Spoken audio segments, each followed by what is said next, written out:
बहुत मेहनत करनी है सर मित्तल सर नमस्कार। नमस्कार सर, नमस्कार।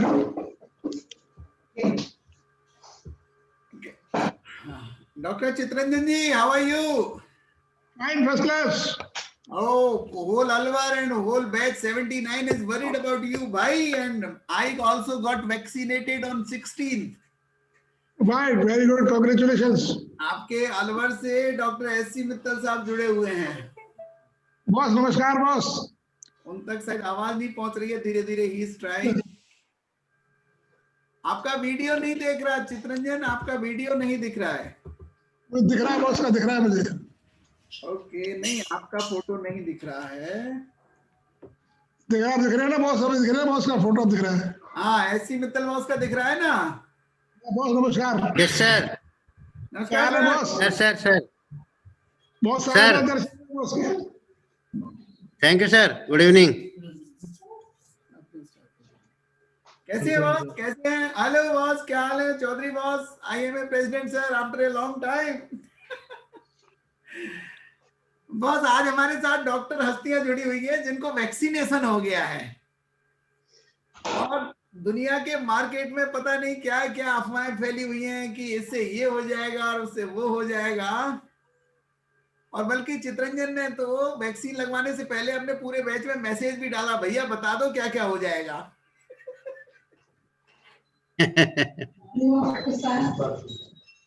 भैया भैया डर के आगे भूत भी कांपते हैं।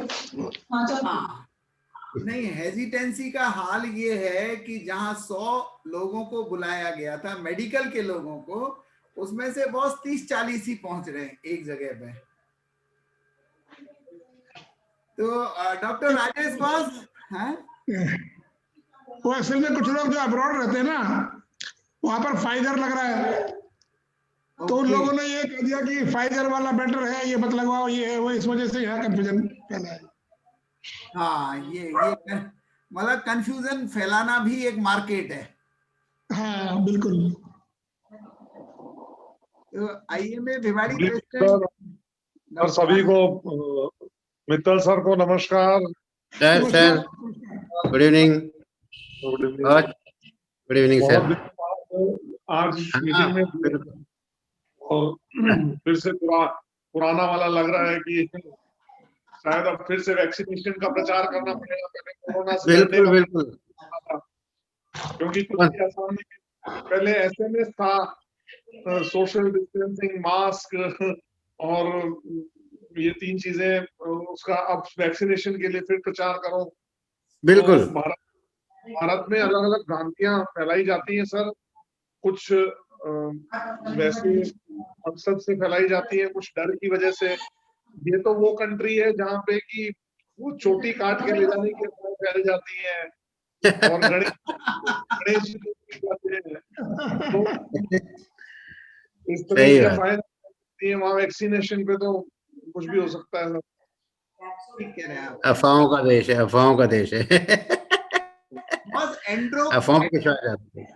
एंडोक्राइनोलॉजी की लास्ट महीने की जर्नल में एक छपा कि इससे इरेक्टाइल डिस्फंक्शन होता है, एक जर्नल में एक लेख छपा, और पूरी मेवात में एक खबर, एक आशंका, एक मिथ फैल गया कि कोविड वैक्सीन से नपुंसकता पैदा होती है और एक पूरी कौम को इससे नष्ट करने का प्लान है।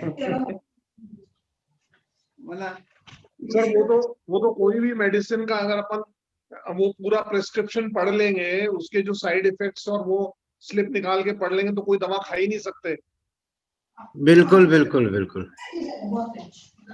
तो हम में से सबसे ज्यादा चैलेंज था बॉस, हमारे सीनियर फिजिशियन है डॉक्टर चितरंजन मित्तल जी। उनसे अनुभव पूछते हैं कि बॉस कैसा फील हो रहा है आपको टीका लगने के बाद। डॉक्टर चितरंजन जी। हाँ, वो क्या है कि टीका लगने से पहले दिमाग में ये बात थी कि भाई मुझे मस्कुलर डिस्ट्रॉफी है और डायबिटीज और ब्लड प्रेशर दोनों है जी। तो अभी ये नई चीज आई है, तो कोई बहुत ज्यादा लिटरेचर भी इसका पढ़ा हुआ नहीं था, तो मेरे दिमाग में आशंका थी कि इतनी कोमोर्बिडिटीज के होते हुए whether I should go for it और नॉट। फिर जैसा कि रूप सिंह जी बता रहे हैं कि भाई मैंने ग्रुप पर डाला, तो सब तरफ से ये आया कि भाई कोई दिक्कत नहीं है, गो अहेड विद इट। अब मैंने लगवाया और लगवाने के बाद मुझको ज्यादा प्रॉब्लम कुछ नहीं आई। एक तो रात को थोड़ी देर के लिए शरीर में दर्द रहा 2-3 घंटे। वैक्सीन के 15-20 घंटे के बाद में थोड़ा सा बॉडी एक, मुझे सुबह 3-4 घंटे रहा, जो कि बाद में ठीक हो गया। और लोकल साइट में कभी कभी हल्का सा पेन होता है, वो बिल्कुल इग्नोरेबल है, कोई खास बात नहीं है। मुझे लगता है कि बिल्कुल सही और एकदम निरापद वैक्सीन है ये। और हमारे शहर में भी 70-75 डॉक्टर ने सबने लगवाया है, किसी को भी कोई इफेक्ट इसमें बुरा नहीं आया है। सिर्फ एक डॉक्टर को तो लोकल पेन हो रहा है और एक डॉक्टर को चिल्स के साथ बुखार आया। तो आज सुबह बुखार आया था, अभी उसको बुखार तो नहीं है पर चिल्स थोड़ी सी है, तो मुझे लगता है कल तक सुबह तक वो भी ठीक हो जाएगा। इसके अलावा बाकी 70-75 डॉक्टर में पूरी की पूरी IMA मेंबर्स ने हमारे लगवाया है, किसी को भी कोई प्रॉब्लम अभी तक रिपोर्टेड नहीं जी। तो जाहिर तो यही हो रहा है कि बिल्कुल फर्स्ट क्लास काम कर रहा है वैक्सीन, बढ़िया वैक्सीन, कोई दिक्कत नहीं है। जी जी। तो इतना चैलेंज था। डॉक्टर चित्तरंजन मित्तल साहब is diabetic, recently he has a heart event, then he is old case of dystrophy, और उन्होंने भी कुछ बैलेंस करके ये निर्णय लिया कि गो फॉर वैक्सीन। और एक सर्वे भी बता दिया एक तरह से 70 में से 1 या 2 लोगों को, यानी मुश्किल से 1 या 2% को जो नॉर्मल वैक्सीन के इफेक्ट होते हैं वो साइड इफेक्ट हुए, तो उनको आउट ऑफ रेंज नहीं कहा जा सकता। डॉक्टर एसी मित्तल बॉस के पास चलते हैं, RDNC फाउंडेशन के फाउंडर अलवर। बॉस, आपके अलवर का क्या एक्सपीरियंस है? मैं देख रहा था आपके photo, day 1 first vaccine Alwar में मित्तल हॉस्पिटल में आपको दिया गया। मैं आई फील प्राउड कि मेरे को पहले ये था कि पहला नहीं लगवाएं, शायद लगवाना तो था ही था, उसमें कोई संशय ही नहीं था कि मेरे को टीका नहीं लगवाना है, और डर भी नहीं था कि टीका नहीं लगवाना है, टीका मेरे को लगवाना ही था। एज है हमारी 66 और मैं भी डायबिटिक हूँ, और ब्लड प्रेशर तो नहीं है पर और कोमॉर्बिडिटी नहीं थी। कोविड मेरे को हो चुका था 3 महीने पहले, और मैं रेमडेसिविर लगवाए हुए थे, और तो मेरे को लग रहा था कि इम्यूनिटी है, पर उससे कोई मेरे को फर्क नहीं पड़ा था, क्योंकि सारी मैं देख रहा था, फॉलो कर रहा था वैक्सीन के बारे में। तो सब में था कि जिनको 4 to 6 वीक्स हो चुके हैं वो लगवा सकते हैं कोरोना वैक्सीन। और जैसे डॉक्टर चित्तरंजन बता रहे हैं, मेरे को तो कुछ भी दिक्कत नहीं हुई। मेरे यहाँ पे मित्तल हॉस्पिटल में 80 लोगों को, डॉक्टर्स, नर्सिंग स्टाफ, ड्राइवर्स, सबको मिला के 80 लोगों को हमारा फर्स्ट डे वैक्सीन लगा था। और प्राइवेट हॉस्पिटल में केवल अलवर में मित्तल हॉस्पिटल था जिसमें एक्चुअली ड्राई रन हुआ था, और उसमें हमारी पूरी तैयारियां थी। हमारे गिरीश जी ने पूरा, कलेक्टर साहब ने उसको उद्घाटन किया था ड्राई रन का। और फर्स्ट प्राइवेट हॉस्पिटल में हमारे जब लगे 80 लोगों के, तो CMHO साहब का फोन आया कि डॉक्टर मित्तल सर आपको लगवाना है, और आपको एक वीडियो भी बनानी है जिससे हम डिस्ट्रिक्ट में संदेश दे पाए। तो हमने कहा sir I am so happy, यदि मेरे को पहले लगवाना है तो मैं बिल्कुल पहले लगवाऊंगा। और मैं खुश था कि प्रशासन ने और चिकित्सा विभाग ने मेरे को चुना फर्स्ट उसके लिए। और रूप सिंह जी, मैं बताता हूँ, मेरे छोटे ब्रदर है राजीव मित्तल, आप शायद बहुत सारे लोग जानते होंगे। तो सुबह 6:30 बजे उनका फोन आया मेरे को, उन्होंने जगाया सुबह। उन्होंने मेरी पत्रिका में फोटो पढ़ी कि फर्स्ट वैक्सीन मेरे को लगने वाला है, तो वो डर गए, और डॉक्टर होते हुए डर गए। उनका भाई साहब आपको तो नहीं लगवाना है, वो सोलंकी साहब भी नहीं लगवा रहे हैं, और आप क्यों, आप तो कलेक्टर को मना कर दो, कोई बहाना बना लो। और CMHO, मैंने कहा नहीं भाई, मैंने तो ऑप्ट किया है, मैं लगवाऊंगा जरूर से, और मैं ही नहीं लगवाऊंगा तो कौन लगवाएगा। मतलब हम तो कोरोना वॉरियर्स हैं, कोरोना के टाइम पे भी हमने कभी डरे नहीं, मरीजों का इलाज किया, पूरे फूड पैकेट्स, और आपको पता ही है हमारे गिरीश जी पूरी टीम ने, तो हमें डरना ही नहीं है। और यदि जो चीज एक प्रोबेबिलिटी की बात होती है कि यदि मान लिया 100 गाड़ियां जा रही है, एक गाड़ी का एक्सीडेंट हो गया तो हम गाड़ी चलाना थोड़ी छोड़ देंगे। तो प्रोबेबिलिटी इतनी कम थी इसकी कोई कॉम्प्लिकेशन की। और छोटा पेन तो हमने TB के टीके भी लगवाए थे उस समय, BCG के भी लगवाए, तो मैं छोटे बच्चे थे, तो उसका नस्तर तो आज भी दिख रहा है, तो उससे तो कुछ भी नहीं हो रहा है, इसमें कोई साइड इफेक्ट ही नहीं दिख रहा है। मैं तो आधे घंटे बाद आउटडोर देखा, मेरे सारे स्टाफ ने, मेरे किसी स्टाफ 80 में से किसी भी व्यक्ति को किसी भी तरह की दिक्कत नहीं हुई। आज तक का दिन है, 16 को हमने लगवाया था, आज 22 तारीख है, किसी ने कोई भी कंप्लेंट नहीं की। तो मैं बड़ा खुश था कि भाई हमारे लिए तो एक we have set an example कि किसी भी व्यक्ति को कोई भी तरह की दिक्कत नहीं। कुछ कुछ सुना लोगों में कि भाई कुछ दिक्कत हो रही है, कुछ जीभ में चला रहा है, तो हो सकता है खाली पेट हो, पर हमारे यहाँ पे आधा घंटे सबने प्रोटोकॉल की तरह से सबका पालन किया। और ये पक्की बात है जो बता रहे हैं कि हैंड वॉशिंग और आपका मास्क यूज करना, सोशल डिस्टेंसिंग ये अभी रखना है, क्योंकि इम्यूनिटी जैसे पता है कि 1.5 महीने बाद डेवलप होगी और सेकेंड डोज भी लगाना जरूरी है।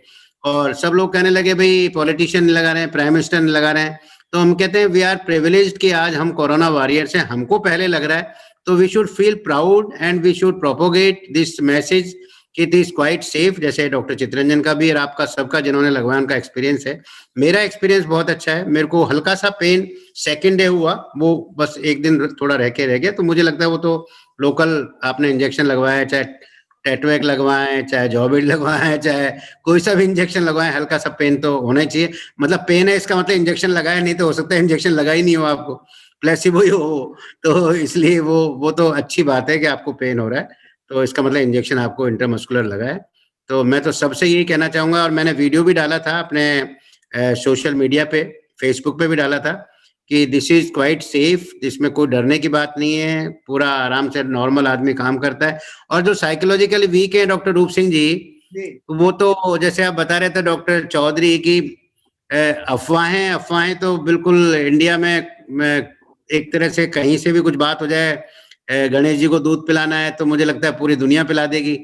पर पॉजिटिविटी जब यदि होती है तो उसको बहुत मुश्किल से थोड़ा सा शायद हमारे लोगों, क्योंकि बहुत सारे लोग हमारे रूढ़िवादी, अंधविश्वास, पूरा इलिटरेसी, बहुत सारी चीजें इसमें फैक्टर काम करता है।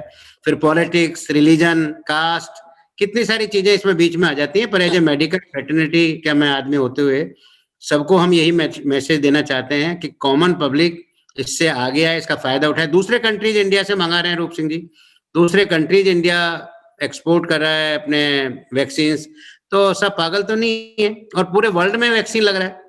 तो वी शुड फील प्राउड कि इंडियन साइंटिस्ट ने वैक्सीन लगाया है, तो हम उनका आदर करें।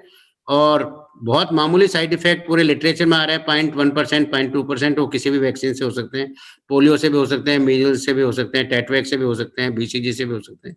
तो इससे ज्यादा कोई मुझे लगता है कोई मेजर साइड इफेक्ट नहीं है। और कुछ मीडिया में खबरें आ रही है किसी को हार्ट अटैक हो गया, कुछ हो गया, तो मुझे लग रहा है कोई स्मोकर होगा, कोई ऑलरेडी किसी को सीएडी पेशेंट होगा, और वो बाय द चांस जैसे उसको वैक्सीन भी लगा और कोइंसिडेंस हो गई, तो उसको हम रिलेट नहीं कर सकते। तो इन चीजों को, अफवाहों से हमको बचना चाहिए, and we should definitely go for vaccine. जी सर, जी सर। हमारे साथ रोटरी लीडर बीके कपूर साहब जुड़े हुए हैं, वैक्सीनेशन सेवाओं सर नमस्कार, प्रणाम, और good evening to everyone. Good evening sir.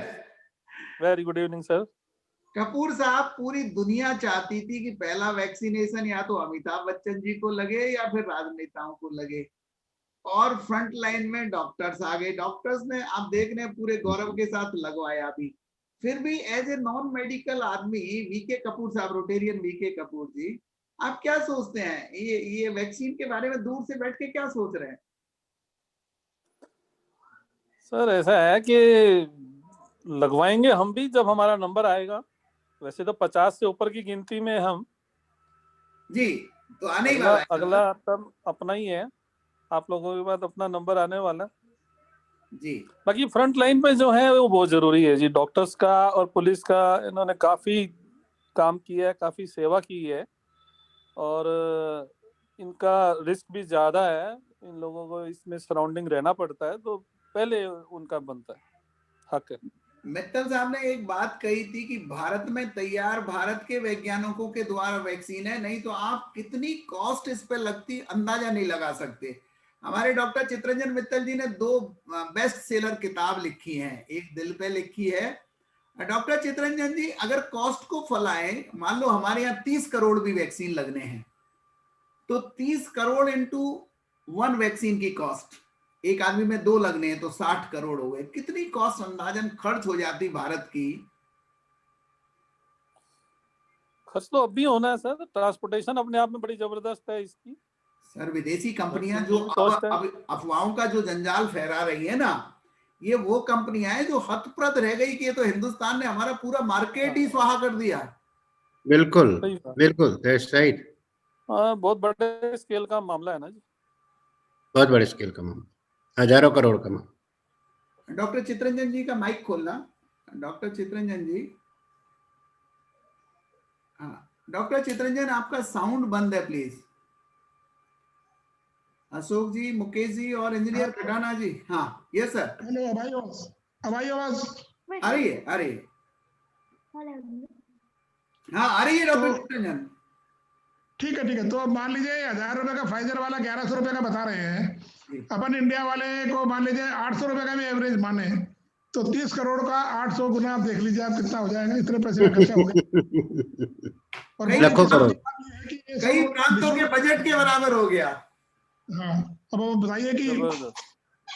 और हेजिटेशन का भी कारण यही था कि इंडिया का बना हुआ है, पता नहीं कैसा होगा, लोगों के दिमाग में अभी भी ये कॉन्फिडेंस नहीं है कि हमारे देश का बना हुआ बेस्ट हो सकता है। नहीं, अब तो एक्सपोर्ट भी तो हो रहा है ना सर। अब तो भूटान में चला गया, बांग्लादेश में चला गया, अब तो सब देशों बांग्लादेश में गया। चला गया। अब तो इंडिया ने साबित कर दिया कि हमारे देश के वैज्ञानिक किसी से भी कम नहीं है। बिल्कुल बिल्कुल, प्राउड प्राउड। प्राउड तो फील। बात है कि ये निःशुल्क है, सब लोग सोच रहे थे कि इसमें पैसा लिया जाएगा, लेकिन एक भी पैसा किसी से नहीं लिया गया। मैं तो बहुत बेहतरीन बात कहूंगा इसको। और एक दूसरी बात ये भी है, बचपन में टीके लगते थे, स्कूल से भाग जाते थे बच्चे, तो वो बच्चे उनके माइंड में टीके के प्रति थोड़ी ये सी। देखो कितनी प्लानिंग के साथ ये इस मुकाम पे इसको लेके पहुंचे हैं और लगा रहे हैं, कितना कुछ इस पे इन्होंने होमवर्क किया है और सब प्लानिंग की है। प्लानिंग का तो मुकाबला नहीं है, प्लानिंग का मुकाबला नहीं है। एक समय पे डेमो होना, एक समय पे सबका वैक्सीनेशन लगना, इतना डिजिटलाइज का फायदा होना कि हर आदमी रजिस्टर्ड उस पर लगेगा, किसी को फ्रॉड नहीं हो सकता है। हाँ हो ही नहीं सकता। ऐसा सिस्टम इंडिया में अडॉप्ट करना, एक तो वाइल का बैंक में अकाउंट नहीं मिल रहेगा। रहा। मित्तल और बॉस, एक कहीं फॉल्ट नहीं हो रहा। मित्तल बॉस मेरे को एक एक वाइल का क्वेश्चन अकाउंट चैट बॉक्स रहेगा। में डाला है। मित्तल बॉस एक ने क्वेश्चन ये डाला है कि क्या कोरोना वैक्सीन से कोरोना होने का डर तो नहीं है? कोरोना नहीं, कोरोना वैक्सीन से कोरोना क्यों होगा? जैसे नहीं, इतना इसमें कोरोना का कोई फैक्ट ही नहीं है, क्योंकि ये वैसे कोरोना इंटरमस्कुलर वैक्सीन लग से रहा है। कोरोना को डर है डॉक्टर साहब। कोरोना को डर है, वैक्सीन आदमी से को कुछ डर नहीं। कोरोना को कोरोना डर है। नहीं होगा इससे, कोरोना नहीं होगा। तो बिल्कुल कोरोना का कोई इसमें कोई वो तो ये नहीं है। मजाक तो है नहीं जो ये नहीं, हुआ है सब। उसका एक कारण नॉट भी अ है। जॉब। जो कोरोना बिल्कुल एट्यूनेटेड है, एक तरह से यूं कहें कि हम उसका जहर निकाल दिया गया है, और ये वो वायरस है जो जिसको लाइव एट्यूनेटेड कहते हैं, यानी उसका बिल्कुल जहर निकाल के उसके उन विषैले प्रोटीन को निकाल के दिया गया वायरस है। मैं ठीक कह रहा हूँ डॉक्टर चित्रंजन जी? कोविशील्ड में इट इज ए बिल्कुल लाइव एट्यूनेटेड mRNA। देखिए, दो बिल्कुल तरीके के वैक्सीन हो सकते हैं, या तो किल्ड वैक्सीन होगा या एटीन्यूएटेड वैक्सीन होगा। किल्ड वैक्सीन होगा तो वायरस तो मरा हुआ है, उसके पार्टिकल के अगेंस्ट एंटीबॉडी बना रहे हैं, तो पार्टिकल नुकसान कर सकते हैं, लेकिन कोरोना हो जाएगा ये नहीं हो सकता। नहीं हो इसी सकता। तरीके से लाइव जो एटीन्यूएटेड वैक्सीन है, भाई सांप का जहर ही निकाल दिया, उसके बाद वो क्या काटेगा? तो सांप के बिल्कुल काटने से तो कोई मरेगा नहीं, वो तो डर से ही मरेगा उसके बाद। तो दोनों ही डर से, बिल्कुल दोनों ही कंडीशन में कोरोना होने की कोई गुंजाइश नहीं है। ठीक है, सीरम की वजह से कोई जो छोटे मोटे रिएक्शन होते हैं हो सकते हैं, एंटीजन एंटीबॉडी कॉम्प्लेक्स बनने से प्रॉब्लम हो सकती है ज्यादा से ज्यादा, लेकिन कोरोना तो कभी भी नहीं हो सकता, ये तो तय बात है।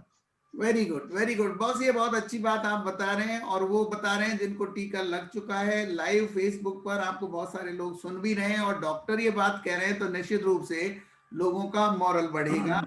ये सारे क्वेश्चन मीडिया में भी पूछे जा रहे हैं। और रूप सिंह जी, एक बात से और समझा जा सकता है, जो पोलियो का वैक्सीन है वो भी लाइव एटीन्यूएटेड वैक्सीन है जी। पोलियो वैक्सीन से हमने कभी सुना नहीं कि किसी को पोलियो हो गया।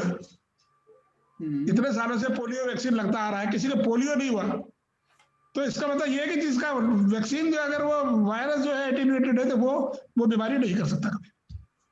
करेक्ट। पॉलिटिकल लैंग्वेज में कुछ भी हो सकता है सर। वो बिल्कुल वो एक अलग बात है। पर बहुत से लोग सर इंजेक्शन से डर रहे हैं, मतलब जैसे होता है ना इंजेक्शन का डर। एक हमारा डॉक्टर कपल है जी, नाम, वो केवल कहते हैं सर हमने इंजेक्शन नहीं लगवाया, ऑर्थोपेडिशियन है, गायनेकोलॉजिस्ट हैं, जी। पर वो डरे उसे कि इंजेक्शन से डरे। अब वो तो ऐसे लोग तो कहीं पूरी पॉपुलेशन में मिल ही सकते हैं जो इंजेक्शन से भी डरते हैं, ब्लड देने से डरते हैं, ब्लड की साइड से डरते हैं, तो उनको तो कन्विंस करना बहुत मुश्किल है। हमने उनको कहा भाई डॉक्टर इंजेक्शन क्या है, इंजेक्शन इंट्रामस्कुलर लग रहा है और डॉक्टर होते हुए भी आप ऐसी बातें कर रहे हैं तो कैसे आप मोटिवेशन करेंगे? तो आपको तो यदि गलत पहले मैसेज लगा चला था, जाएगा, उसका गलत मैसेज मैसेज गलत चला है। जाएगा। तो ये डॉक्टर वो तो- पर वैसे डर से नहीं है वैक्सीन से, पर इंजेक्शन से डर लगता हूँ। एक और डॉक्टर खासियत है बॉस भारतीयों की, नॉर्वे में 21 डेथ रिपोर्ट हुई है। नॉर्वे में जी जी 21 डेथ रिपोर्ट हुई है आफ्टर वैक्सीनेशन। बहुत बहस चल जी रही है, लेकिन पूरे विश्व में ये एक अकेला देश है जहां ऐसी घटना हुई है। और बताया ये जा रहा है कि क्योंकि नॉर्वे, स्वीडन, ये बड़े साफ सुथरे से शहर है, इन लोगों के बॉडी का रेजिस्टेंस बहुत ही कम है और ये बड़े दुबले पतले भी लोग हैं। तो जो एक्सप्लेनेशन आया वैज्ञानिकों के द्वारा वो ये कहा जा रहा है कि ये एक ऐसी सेपरेट घटना की तरह देखा जाना चाहिए और दुबले पतले लोगों को वैक्सीन के बारे में रीथिंक करना चाहिए। ये नॉर्वे का लेसन है। तो मैं आपसे मित्तल सर ये पूछना चाहूंगा कि कोई लॉन्ग ड्यूरेशन के साइड इफेक्ट हैं क्या कोरोना वैक्सीन के? अभी अभी तो कुछ कह नहीं सकते, अभी तो कुछ कह नहीं सकते सर इसके बारे में, क्योंकि अभी सभी जगह पूरे वर्ल्ड ओवर में ही कहीं पे जैसे कोरोना के बारे में बहुत ज्यादा कुछ स्टडीज नहीं थी, तो सब हिट एंड ट्रायल चल रहा था। हर कंट्री अलग अलग हिसाब से, न्यू इंग्लैंड जनरल कुछ दे रहा था, अमेरिकन जनरल्स कुछ दे रहे थे। तो कभी रेमडेसिविर खराब है, कभी प्लाज्मा खराब है, कभी अच्छा है, कभी आयोमेक्टिन। तो हर ड्रग और ये सोशल डिस्टेंसिंग इतनी होनी चाहिए, मतलब हर आदमी के अलग अलग रिसर्च स्पेकुलेशन थे। लॉन्ग टर्म स्टडी कोरोना पे भी नहीं थी, और कोरोना वैक्सीन तो चूंकि बिल्कुल रिसेंटली है, और सारे वैक्सीन के बारे में अपन बता सकते हैं, पर कोरोना वैक्सीन के बारे में तो लॉन्ग टर्म का तो जब पता लगेगा, जब साल 6 महीने का फॉलो अप होगा और उसमें कोई दिक्कत होती है। पर मुझे लगता है शायद वैक्सीन की कोई लॉन्ग टर्म कॉम्प्लिकेशन होने का किसी वैक्सीन में नहीं सुना। अब तक के जितने वैक्सीन बने हैं उनमें भी कहीं कोई बीसीजी का, मुझे लगता है प्रिवेंटिव ही है सारे के सारे, अच्छे ही होते हैं वैक्सीन। वैक्सीन का लॉन्ग टर्म साइड इफेक्ट तो उम्मीद नहीं कर सकते कि कोई लॉन्ग साइड इफेक्ट होना चाहिए। तो हम कह सकते हैं कि अभी हमारे पास में वैक्सीन लगने के बाद केवल 6 दिन का अनुभव है। आज तो वैक्सीन की छठी भी नहीं पूजी है। यही बात है। वैक्सीन के बाद 6 दिन ही हुए हैं। Doctor Rajesh Chaudhary sir, IMA nation wide या आईएमए राजस्थान का वैक्सीन के सुमोटो कोई नीति आई है आईएमए में कुछ वैक्सीनेशन के बारे में? नहीं, अभी सबसे पहले जैसा कि डॉक्टर मित्तल ने बताया कि सभी मेडिकल जितने भी एस्टैब्लिशमेंट्स हैं उनको और उनके स्टाफ को सबसे पहले वॉलंटियर करके, बिकॉज उनमें अगर कोई साइड इफेक्ट भी होता है तो उनमें ऑलरेडी इम्यूनिटी डेवलप्ड है, तो वो किसी भी डिजीज को फाइट करने में ज्यादा इक्विप्ड है डॉक्टर्स। और चूंकि वो सारी मेडिकल साइंस को बहुत अच्छी तरह समझते हैं, और उनको जैसा कि पूरा डिस्कस हो रहा है कि किसी भी तरह का side effect, it is only protection he provide करता है वैक्सीन, तो साइड इफेक्ट होने की संभावना तो काफी कम होती है। और अपने इंडिया में जो बना हुआ है सीरम इंस्टीट्यूट जो पूना में है, उसके वैक्सीन तो वैसे भी वो वर्ल्ड का one of the biggest supplier है वैक्सीन का। और इंडिया का जो वैक्सीनेशन प्रोसेस है और जो सिस्टम है पूरा, वो ऑलरेडी इतना रोबस्ट है कि हमारा जो गवर्नमेंट, इतनी बड़ी कंट्री है, 130 करोड़ लोग हैं, तो वहां पर जो गवर्नमेंट सिस्टम के थ्रू जो ऑलरेडी हमारा जो वैक्सीनेशन चल रहा है सारी डिजीजेस के लिए, और पोलियो का भी चलता है, तो इसके लिए वही कारण रहा कि सर हम इतनी जल्दी उस सिस्टम को सारा बहुत स्ट्रीमलाइन कर पाए। और आज भी इंग्लैंड के अंदर कई चर्चेस के अंदर वो बना रहे हैं उसको, शेल्टर होम्स में वैक्सीनेशन स्पॉट्स बना रहे हैं। और वहां पर तो हालांकि इतना ज्यादा अभी यूरोप में स्प्रेड हुआ है। मैं कल परसों ग्राफ देख रहा था एक, तो इंडिया में तो ऑलरेडी कोविड का ग्राफ काफी नीचे आ गया है। तो अगर अभी थोड़ा बहुत वैक्सीनेशन भी हो जाएगा तो herd immunity definitely doctor Rajesh, happy news है कि भिवाड़ी में पिछले 8 दिन से एक भी केस पॉजिटिव नहीं है। This is something good for Bhiwadi. Europe की आप बात कर रहे थे, स्कॉटलैंड से डॉक्टर कौशल जुड़े हुए हमारे साथ, और ये यूरोप का सीन बताएंगे ग्लासगो यूनिवर्सिटी से। Hello doctor Kaushal, how are you? Welcome doctor Kaushal. Namaste Uncle, how are you? I'm तो good. आप लाइव बताएं। Good evening Kaushal. Good evening Uncle, how are you? इसको मिलाने का ये मेरे को सबसे बेहतरीन तरीका नजर आता है भाई अपनी study Namaste, uncle. I'm good. I'm good as well. How are you? So what is hello the Kaushal. हम सुन रहे थे हेलो डेट कौशल। कौशल भाई नमस्ते। Namaste, uncle. Namaste. कैसे हो? मैं सीधा एकदम ठीक। भगवान आप जी बोल रहे हैं, भगवान जी बोल रहे हैं हाँ जी, सीधा हाँ ही, जी। है ना? तो Kaushal what is the scene, what is the scene there Europe में? अभी डॉक्टर राजेश जी बता रहे थे 1.5 महीने का लॉकडाउन लग रहा है, चर्चेज में वहां आइसोलेशन सेंटर बन रहे हैं। What is the scene at your place? The scene in Europe is pretty scary for that sake. UK में बहुत ज़्यादा सीरियस है अभी। एवरी डे ऑलमोस्ट 2000 डेथ्स हो रही हैं, जो कि यहाँ के पॉपुलेशन के हिसाब से काफ़ी ज़्यादा हैं। अभी प्रीवियस 2 years में ही अराउंड 2500 डेथ्स हो गई हैं। The government is getting more and more serious about it. जो नया कोविड का स्ट्रेन आया है, इसकी सिम्टोमेटोलॉजी सेम होने के बावजूद ये सुपर स्प्रेडर है, तो ये बहुत जल्दी जल्दी स्प्रेड हो रहा है। और वैक्सीनेशन प्रोग्राम यहाँ पे थोड़ा स्लो चल रहा है। वो so impressed with what is going on in India. India में इतना फास्ट स्पीड से चल रहा है वैक्सीनेशन प्रोग्राम। यहाँ पे एक्चुअली इनका रूल ये है कि ये हर एक वैक्सीनेट जिसको भी करना होता है उसको आधे घंटे का स्लॉट देते हैं। तो it's a half an hour slot for each injection that they give. उसके कारण ये प्रोसीजर बहुत लंबा हो रहा है यहाँ पे तो अभी 60 बिलो आने जो एज है जिनकी, उनका नंबर आने में ही कम से कम अभी अप्रैल तो लग जाएगा। तो अभी तो इनका बस ओल्ड एज पॉपुलेशन को ही वैक्सीनेट करने का है। बस ये लोग अपनी अलग अलग वैक्सीन की एफिकेसी भी नाप रहे हैं अभी। कौन सी वैक्सीन कितनी चलती है, कितनी इनके पास लिमिटेड रहती है। तो यहाँ पे तो लॉकडाउन अभी it is almost clear that no colleges are opening till the end of March. WHO has given a warning that अगर आपने अपने कॉलेज ओपन किए मार्च में तो आपको बाद में नेशनल इमरजेंसी हो जाएगी। यहाँ पे भी बहुत स्ट्रिक्ट लॉकडाउन है। आप कहीं भी जा नहीं सकते हैं, कहीं से भी आ नहीं सकते हैं। इनफैक्ट आप गाड़ी में अपने दोस्तों से बात नहीं कर सकते 10 मिनट से ज्यादा। आई थिंक कि ये ज्यादा स्ट्रिक्ट है, इंडिया से भी ज्यादा स्ट्रिक्ट है इंग्लैंड में। तो अभी वहां पर क्या सावधानियां बरतने के लिए, is it just a repeat of what India did? Bharat में जैसा किया गया था उसी का रिपीटिशन है या कुछ नया किया जा रहा है गवर्नमेंट ऑफ इंग्लैंड के द्वारा? वहां के प्राइम मिनिस्टर पहले यहाँ 26 जनवरी को आने वाले थे, उन्होंने भी कैंसिल किया। What special is being done? There is nothing special being done, but अगर किसी को कोविड पॉजिटिव टेस्ट होता है या कोई ट्रैवल करके आता है तो government is trying to promote isolation. तो जितने भी पेशेंट्स को यहाँ पे आइसोलेशन में रहना पड़ेगा उनको गवर्नमेंट 500 पाउंड दे रही है। That is the only thing special. और 500 पाउंड काफी होता है, 50,000 इंडियन रुपीज होते हैं। तो अगर आप कहीं से भी ट्रैवल करके आएंगे और अगर आपको यहाँ पे आइसोलेट करना पड़ रहा है तो government is paying you 500।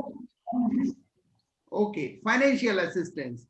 Yes. वैसे मित्तल सर वहां पर एक बात जरूर हुई है, कौशल बीच बीच में बताते रहे कि वहाँ जो NRI स्टूडेंट हैं, जो बाहर के स्टूडेंट हैं, उनको भी बड़ा जेनरसली हेल्प किया है गवर्नमेंट ने, ताकि बाहर देशों के विद्यार्थियों को वहाँ कोई दिक्कत नहीं हो। क्यों कौशल? यस, सो यहाँ पे मल्टीपल फंड्स हैं। आपका रेंट जीरो कर देते हैं। उसके अलावा डिस्क्रिशनरी फंड भी है।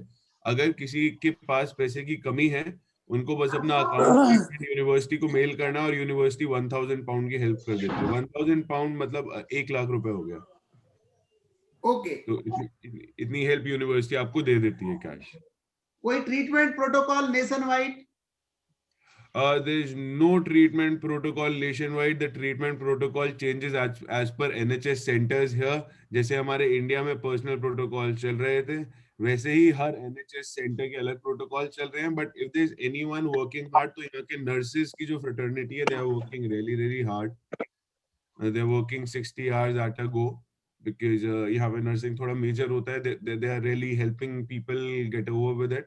काफी हॉस्पिस सेंटर्स में जरूर प्रॉब्लम आई है, because obviously if a hospice centre is identified as a hotspot तो ये उसी को कंसील कर देते हैं। Instead of getting patients to the hospital, they conceal the hospice centre. जैसे भिवाड़ी में आशियाना उत्सव है, लेट्स से वहां पे कोई केस आ गया, they conceal the hospice centre. Now the problem doctor Kaushal, एक चीज और पूछना चाहूंगा कि यंग एज को भी इफेक्ट कर रहा है क्या? क्योंकि प्रीवियसली तो वो ओल्डर एज में ज्यादा बहुत ज्यादा वो था, अभी ये स्ट्रेन शायद यंग एज को भी कर रहा है। Yes, Uncle. So there are multiple things with this new strain. First, the new strain is super spreader, so it is going into the youngs a lot. Now, England is basically not a young country. ये एक aging population वाली country है. तो यहाँ पे old age people ज़्यादा हैं, पर अब young में भी ज़्यादा आ रहा है. Now, the second thing that happens with the young is कि हम कितना ही करना चाहें, now it's almost been an year यहाँ पे. मैं एक basic चीज बताना चाहूँगा कि हमारा basic health structure in India, हमारा basic hygiene in India is way better than Britishers, due to which इनको और कॉम्प्लिकेशन आ रही है. Now the youngsters here already almost, जिनको कोविड के कारण मोर्टेलिटी हो रही है, जैसे अंकल ने कहा, they already have either the STDs और एनी अदर कोमॉर्बिडिटीज, और they are chronic drug abusers as well, due to which it is creating a challenge for us to treat them. Okay. It is very difficult to go ahead with it. And yes, uncle's point is it's definitely right that yes, it is spreading highly in the young age population now. It is spreading in my building also. I'm living on the 9th floor, 4th floor or 8th floor. Maybe it's spreading. We have people with COVID on 8th floor. So it's left, right, and center here. It's everywhere. I will not be able to comment on the anatomy or the pathophysiology of the new strain, but the symptoms still remain the same. But एक बात तो doctor Mittal साहब मैं पूछना चाहूंगा, जिनको एक बार Covid हो चुका है वो न्यू स्ट्रेन से प्रोटेक्टेड है क्या? किसी तरह की क्रॉस इम्यूनिटी एक्सपेक्टेड है क्या? डॉक्टर एस सी मित्तल साहब. सर, वैक्सीन के बारे में कहते हैं कि शायद ये अपने जो न्यू स्ट्रेन को भी शायद प्रोटेक्ट करेगा. अभी तो कुछ कहना, जिनको पहले कोविड हो चुका है, जिनको पहले कोविड हो चुका है, उनको न्यू स्ट्रेन से दोबारा कोविड होने का कोई चांस है क्या? अभी doctor Roop Singh ji, frankly I don't know about this answer. Doctor Mittal क्या है इसका? नहीं, इसमें ये जो कोरोना हो रहा है, जो ये वाला स्ट्रेन ये भी दोबारा हो सकता है. जब ये भी दोबारा हो सकता है तो नया स्ट्रेन तो जरूर हो ही सकता है दोबारा भी. वही लग रहा है कि इसका कोई इम्यूनिटी नहीं है सर इसकी कोई. क्योंकि कोरोना होने में इम्यूनिटी खाली 180 दिन तक, वो 90 दिन तक रिपोर्ट की गई है. उसके बाद तो एंटीबॉडी टाइटर कम होने लग जाता है, तो री इन्फेक्शन होने के चांसेस भी रहते हैं. तो भी ऑल क्रॉस फिंगर्स हैं. हम लोगों को अभी तक 6 दिन से ज्यादा अनुभव वैक्सीनेशन का नहीं है. कुछ लोग पहले एक्सपेक्ट कर रहे थे कि जिनको पहले कोरोना हो गया उनको शायद नया स्ट्रेन नहीं होगा. वैक्सीन से फायदा जरूर होगा, वैक्सीन से जरूर रोकथाम होगी, वैक्सीन से जरूर सुरक्षा होगी. 95% तो सेम ही है ना, स्ट्रेन में थोड़ा ही तो फर्क है. तो वायरल के सारे ही पार्टिकल के अगेंस्ट जब एंटीबॉडी बनी हुई है तो वो 90% सेम होगा, तो उससे भी इम्यूनिटी जरूर मिलेगी. टीके से इसमें जरूर फायदा होगा. तो इससे हम एक ये भी निकाल सकते हैं कि जिनको पहले कोरोना पिछले 3-4 महीने में हो चुका है, they have developed a certain level of immunity, ताकि उनको नए स्ट्रेन का इम्पैक्ट भी कम आएगा. थ्योरेटिकली तो हम ये निर्णय कर सकते हैं. हाँ, मान सकते हैं. इंजीनियर RS खटाना जी, आपका कोई क्वेश्चन तो नहीं? जी सर, मेरा एक क्वेश्चन था कि गुड इवनिंग जी. रेस्पेक्टेड डॉक्टर साहब एंड सभी को मेरा प्रणाम. सर, मेरा क्वेश्चन था कि अगर मान लो छोटे बच्चों को ये वैक्सीन लगाई जाए तो उन पे कैसा इफेक्ट पड़ेगा? या दूसरा, मान लो कि जो लोग रूरल में हैं, जैसे कि गांव में जो बूढ़े हैं वो हुक्का भी पीते हैं और उनका मतलब हो सकता है कि वो मतलब तंबाकू भी लेते हैं, तो उनको अगर वैक्सीन लगाई जाए, जैसे भी डॉक्टर साहब मित्तल जी कह रहे थे कि अगर जो स्मोकिंग करता है या जिसका हार्ट कमजोर है उसको वैक्सीन का साइड इफेक्ट पड़ेगा सर, तो बच्चों के लिए और इस तरह के रूरल में जो बूढ़े हैं उनके लिए क्या वैक्सीन पॉजिटिव रहेगी? मतलब मैं ये समझा कि बच्चों को लगाना ज्यादा फायदेमंद है बजाय उनके की जो व्यसन के शिकार भी हैं और 90 के हैं. डॉक्टर मित्तल सर, क्या कहना है? नहीं, बच्चों का तो अभी लगाने का कोई नहीं, क्योंकि बच्चों में वैसे ही कोरोना बहुत कम हुआ है. अपन यदि इंसिडेंस देखें तो एज ग्रुप जो आ रहा है वो यंगस्टर्स में आ रहा है और थोड़ा मिडिल एजेड में, एजेड में आ रहा है. बच्चों की में तो पूरे वर्ल्ड ओवर बहुत कम लोग इफेक्ट हुए हैं पहली बार. तो जो लोग ज्यादा इफेक्ट हो रहे हैं उनको वैक्सीनेशन होना चाहिए. जैसे बच्चे पोलियो से होते हैं तो पोलियो लग रहा है उनको, पर कोरोना वैक्सीन की बात नहीं है. दूसरे ओल्ड एज में डेफिनेटली जो यदि 50 ईयर्स के हैं तो इसमें गांव और शहर का कोई वो नहीं है. 50 ईयर्स के जो अधिक उम्र के लोग हैं और कोमॉर्बिड हैं तो डेफिनेटली वैक्सीनेशन अच्छा ही फायदा करेगा उसमें कोई डाउट नहीं है. स्मोकर है, नॉन स्मोकर है, वो तो स्मोकर है तो उनको स्मोकिंग छोड़नी चाहिए. अल्कोहल लेते हैं तो भी छोड़ना चाहिए। तो ये तो हमेशा जो उसके साथ में जो अपनी कोमॉर्बिडिटीज हैं, लाइफस्टाइल डिजीजेज हैं, वो तो इटसेल्फ वो कर सकते हैं। कोरोना वैक्सीन से उसका कोई संबंध नहीं है। यदि उसकी कोई किसी को कॉम्प्लिकेशन होती है, कोई डेथ होती है, तो कोरोना वैक्सीन से नहीं होगी। वो उसके खुद के जो आपके ऑलरेडी चल रही है, डायबिटीज है, स्मोकिंग है, ओबेसिटी है या सेडेंटरी लाइफस्टाइल है, उसकी जो डिजीजेज होंगी वो उसका इफेक्ट करेंगे। पर वैक्सीन से Okay, उसका sir. कोई संबंध नहीं ओल्ड एज में। नहीं, रूरल और thank अर्बन you. का भी कोई संबंध नहीं है, क्योंकि रूरल वाले थोड़े कम मूवमेंट करते हैं, शहर वाले ज्यादा करते हैं, मेट्रो वाले उससे ज्यादा करते हैं। जैसे कौशल बता रहे थे कि इंग्लैंड में ज्यादा लोग ट्रेवल करते हैं और सुपर स्प्रेडर इसलिए हैं कि they are more frequently walking. तो वो जहाँ मूवमेंट ज्यादा होगा वहां पे स्प्रेड ज्यादा हो रहा है। गांव में क्योंकि मूवमेंट कम है, अपने घर में ही रहते हैं, बाहर जाने का ट्रेवल नहीं करते, ट्रेन